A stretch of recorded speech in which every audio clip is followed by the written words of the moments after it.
We go through the 4 crap drugs, and Tysabri is an exceptional case, and then we are going to get into low-dose naltrexone. And hopefully you're going to be amazed at some of the things that I found by doing just a little detective work. First of all, benefits are modest. 38% except for Tysabri, and like I say, I'm going to treat Tysabri as a separate case. The other 4 craps, benefit is modest, 38%. As a matter of fact, one of the things that we do with the studies with the students is we show them how you can read an article and think you know what they're talking about, but then when you put it down in graphic mode or you write it out, all of a sudden it's not the same thing. Of the 4 drugs, not one of them reports exacerbation rates in the same way, okay? Some of them reported as exacerbations per year. The one that I like is 0.9 exacerbations per year.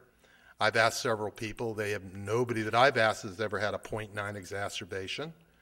On the other hand, there's reports of having 1 exacerbation or 1.2 exacerbations every 2 years. I don't know how that works out either. It's a numbers thing. I deal with real people. I deal with people who are actually having exacerbations at the time. So it sort of pisses me off, I guess. I'll just be right up front with you. You know, that we can't at least, let's talk apples and apples. Why must we talk apples and oranges? What sort of industry is creating this for us? Okay, the attack rate and severity. There are people that have MS, and a goodly number of the population who have MS who don't know they have MS and who's never had an exacerbation. So attack rates and severity, you're relying upon big pharma to generate numbers, and you're relying upon people to actually go in and get treated. So, you know, I don't know how much faith that we can put in some of this data. Now, can you put any faith in the data that 80% of our patient population has not had an exacerbation greater or progression greater than 3 years? You betcha. And if you want to come and look at my data, I actually have that in my office. There's big stacks of it. Clinical trials, uncertain with long-term outcomes. Most clinical trials last no longer than 2 or 3 years. Post-marketing trials are non-existent, even though they are the law of the land and should be monitored by this organization, but they're not. And again, the benign disease course. Some people just don't get that sick. Not many, and I can tell you not many that talk to me. So the next thing we look at as pharmacists is what's the best drug? Okay? What is the best drug? What's the best drug for treating MS? We ask 4 questions. Is it effective? Does it work? Can you get it? It doesn't do you any good if you can't get it.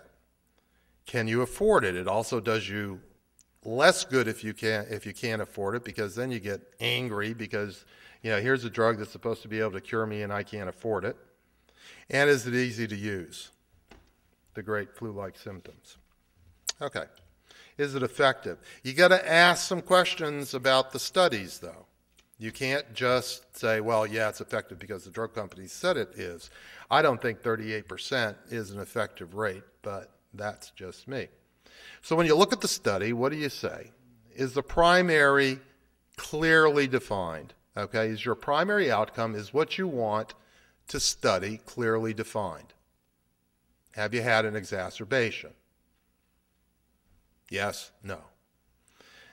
Exclusion and inclusion criteria are clearly defined. You have to have MS in order to be in the study. You have to not have had an exacerbation in the last year. You have had to have had an exacerbation in the last year.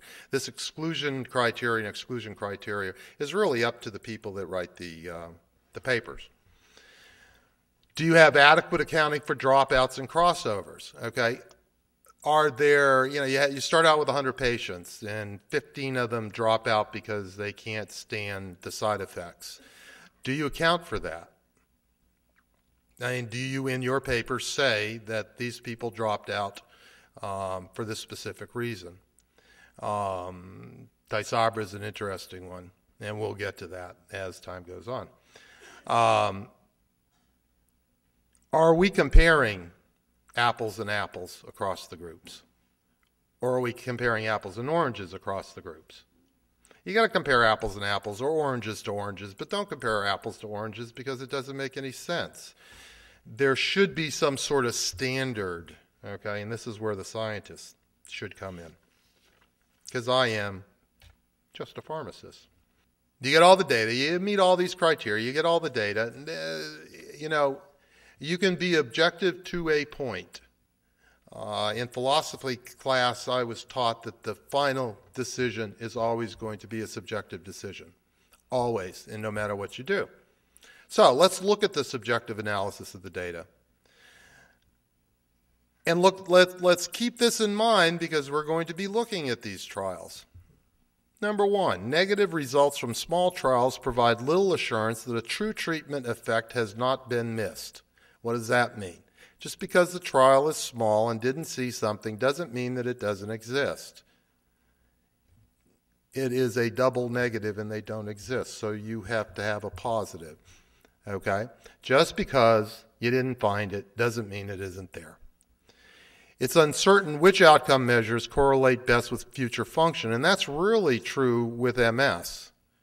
You go through a 2-year trial and you have 1.2 exacerbations, that really doesn't predict what's going to happen in the future. That's only going to predict what has happened. This is the little dirty secrets that they don't tell you when they do trials on MS patients. The statistical significance of a finding and the magnitude of the treatment effect provide important complementary information about the quality of the evidence. So if we find something and we find a whole lot of it, it's going to talk to the quality of the evidence. Treatment aimed at limiting future CNS injury would not be expected to cause an already disabled patient to improve dramatically. So what we're saying here is that there is no cure and probably won't ever be one according to the standards that are set up. So we look at subjective analysis. Is it effective? Okay. We have a class rating, and this is where you get into the proposed or the double-blinded blah, blah, blah, blah, blah studies. Okay. And you go from 1 to 4. Our studies are always going to be a 4. But then I refer you back to our previous slide. Okay. So you have classes, first off. Then you have types. Okay. Type A recommendation is that this stuff works. A type U recommendation is, well, it may or may not work. We don't really know. There's no current standards. This is the sort of crap that they hand out about why LDN doesn't work. Okay, the big drug companies or the neurologists who are afraid to prescribe and things like that. What they're saying to you is, give me a type A and I'll do it. Type U, not interested. And this is more important than them saying to you that it's illegal to prescribe this drug, because in the 50 states in the United States, it is legal to prescribe LDN.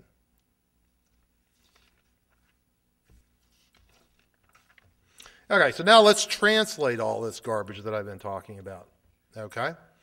A level A recommendation is it's going to work. We've got the studies to back it up. Okay, well, there's problems with the studies, but that's all right. We'll still call it a level A. A level B, well, we don't have the really good studies to do this, but, we got enough, and yeah, you should use it. Level C, boy, there's nothing out there that looks really good, and you haven't met any of the criteria, but we'll continue to talk about it.